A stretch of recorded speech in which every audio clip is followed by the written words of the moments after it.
I've read things about myself actually, where they, there's all these things about it. Oh, it's all math and it's a formula and all that stuff, and that's not really true, because I think what we have is like a toolbox of problem-solving formulas. So once you start writing a song, if you write it to a track, or if it's not like you sit down and like, okay, let's use 3B from some thing. That's not what it is at all. I believe it has to come from some kind of just inspiration in the beginning. But I guess there's a bunch of songwriters out there tonight. There definitely are, yeah. So what it is. You write this thing, it's like, oh, this is so good, and then it's like, okay, now what do I do? You're like stuck. So that's when you can start using these tricks or whatever, the tools. There's just little tricks like that you get that once they work a couple of times, you go, if you're stuck, you pull them off the shelf, you go, okay, let's try that trick. And sometimes, I will just actually switch. If I'm getting fed up, I don't think I'm going anywhere on the piano, I'll just say, well, let's see how this would sound on guitar. And it somehow can lead you just to a different place. And then you could go back to the piano. But yeah, just anything to get out of not knowing what to do.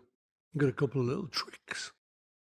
I mean, Long and Winding Road, I had Ray Charles in mind. Those chords, Long and Winding Road, boom, boom, boom, boom. I can imagine that being Ray. Let me pretend I'm Bob Dylan, for this bit.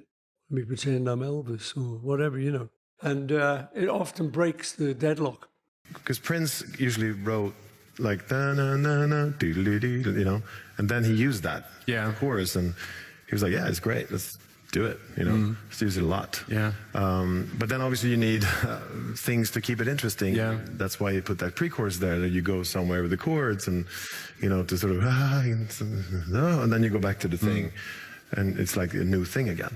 We actually have a term which is the Prince theory when we write. And this song represents one of those where he sings when the verse melody is the same as the chorus melody, and then you have a pre-chorus that sort of takes you away a little bit, and then he comes back and he sings the hook, but it's really the verse, one and the same.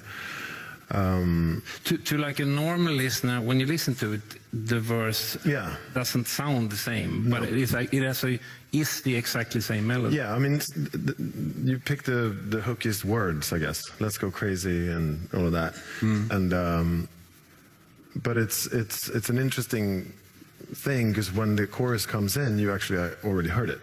Yeah. If you last long enough to get to the chorus, that is. Hopefully. You were like, eh. But I mean, the good trick about it that I thought was that even at that early age, my first song, I'd worked out that if the chords descended, then it would be good to have the melody going up. So they were going against each other.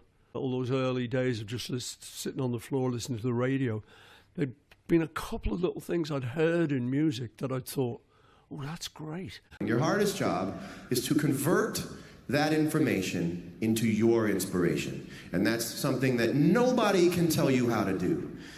And the reason that there's a science to music or a science to art is because you can't communicate to somebody in art to tell them how to be artistic. You can't just go, blue, purple, red, green, jealousy. Can't do it. Doesn't sound like anything. You need to communicate it. So, what has to happen? You have to convert music into a science so that you can transmit it. So we give chords names and numbers and chord progressions, and we call it the Nashville numbers, and we have charts, and we have ear training, and we have notation and all these things, so that it can go back into your head and you can convert it back into inspiration. And that's what you really have to do. I remember when we first started, John and I together, he liked a couple of these old standards that I wouldn't have thought he'd know, but it was great because that gave us a sort of bond, because I knew a lot of them from my dad. There was one called Little White Lies. There was another one called Please Lend a Little Ear to My Please. And so that little word game found its way into our first number one, Please Please Me. You know, the whole sort of these little tricks you didn't realize, but you just be pulling them into your own writing. Okay, you have a really busy verse, maybe the pre should be a little less busy so you don't, get all confused with all the words and all that stuff. And when you say busy, you mean like sort of like if you have, let's say you have like a super rhythmic verse, and then I believe it's going to be hard to find any of the songs that I've been part of. You'll find a really super busy pre-chorus after that. It's all about balance to me, like everything else, I guess. So that's where these tools and these sort of math things, I guess. If you used one note a lot in the verse, you might not want to use it in the pre, or the other way around. So it doesn't become too repetitive or boring, or to keep it interesting.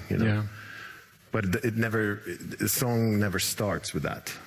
Songwriter, you're learning a lot of information. You know how to go, 1, I'm singing over my 1, 4, I'm singing over my 4 minor 1. All right.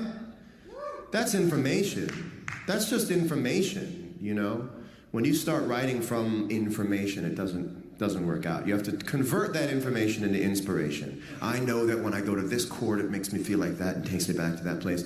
Is again, inform with information your inspiration, so that when that sunroof opens up and something's about to happen, or I'll book studio time. I can tell now. I can identify the seismic sort of activity that something's going to come down. And when you do find that beautiful 90 minutes of the skies parting and you go, oh, I'm getting the connection, you can be more prepared with the information of how to take that inspiration and make it happen.